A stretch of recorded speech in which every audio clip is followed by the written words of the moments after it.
யூஎஸ்டிடியும் crypto currency தானே, அது Grace ஆகுறதுக்கு சான்ஸ் இருக்குது. ஆஃப்கோர்ஸ் எஸ், யூஎஸ்டிடி கிரேஷ் ஆகுறது மிகப்பெரிய சான்ஸ் இருக்குது.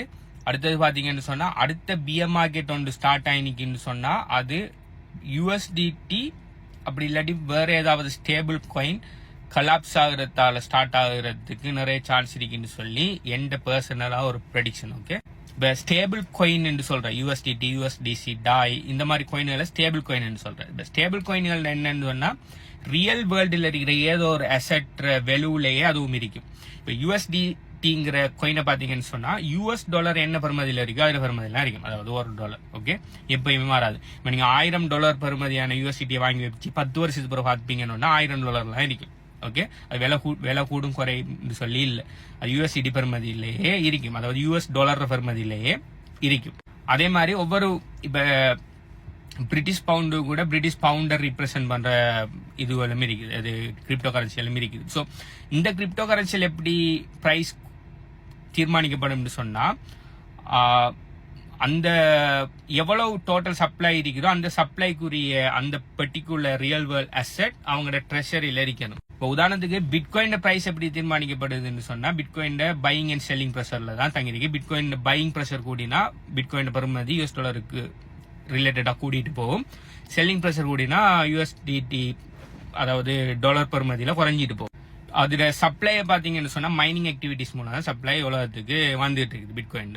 ஆனா இது மாதிரியான ஸ்டேபிள் காயின்ஸ் எல்லாம் எப்படின்னு சொன்னா ஸ்டேபிளா இருக்கும். அதாவது இப்ப ஒரு $1 trillion யூஎஸ்டிடி சப்ளைல இருக்குன்னு சொன்னா $1 trillion US பெறுமதியான அசெட்டோ மணியோ ஏதோ ஒன்று அவங்களோட யூஎஸ்டிடி கம்பெனில அவங்க ஸ்டோர் பண்ணி வச்சிருக்கணும். இப்ப பாத்தீங்கன்னு சொன்னா யூஎஸ்டிடி தான் பெரிய ஒரு ஸ்டேபிள் காயின்லயே பெரிய மார்க்கெட் கேப்ல இருக்கிற ஒரு ஸ்டேபிள் காயின், அதாவது கிரிப்டோ மார்க்கெட் கேப்ல ஃபர்ஸ்ட் 4 or 5 இருக்கிற ஒரு காயின் தான் இந்த யூஎஸ்டிடி.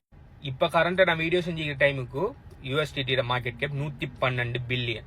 112 பில்லியன் பெறுமதியான யூஎஸ்டிடி இப்ப கிரிப்டோ மார்க்கெட்டுக்குள்ள இருக்குது. இது அர்த்தம் என்னன்னு சொன்னா 112 பில்லியன் பெறுமதியான $US பெறுமதியான அசெட் யூஎஸ்டிடி கம்பெனி கிட்ட இருக்கணும்.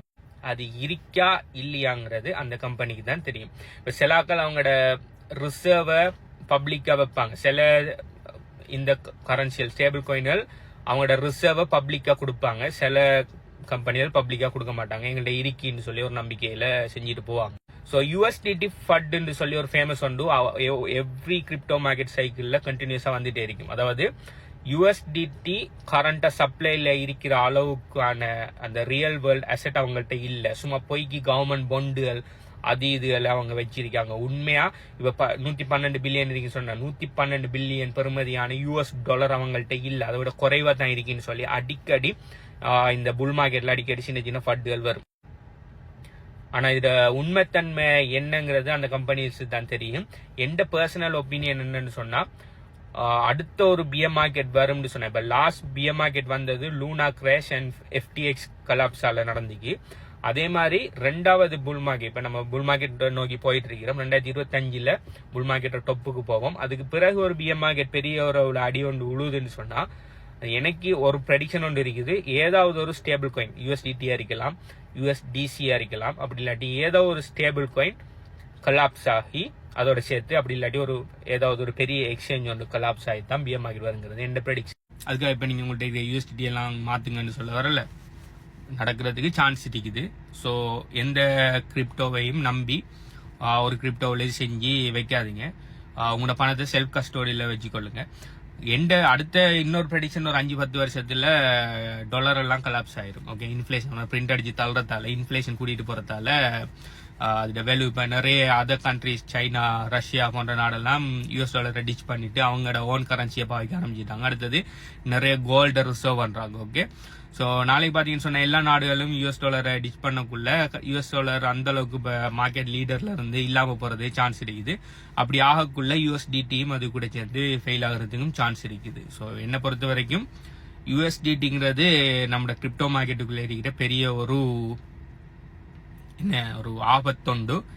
எப்ப வேணும்னாலும் பெரிய ஒரு ஆபத்தை வெடிக்கலாம். இப்ப சைலண்டா இருக்குது என்னை பொறுத்த வரைக்கும். அதனாலதான் நான் சொல்றேன் சும்மா USDT வைக்காம 2-3 ஸ்டேபிள் காயின்ல கலஞ்சி வச்சுக்கொள்ளுங்க உங்களோட கிரிப்டோ கரன்சி.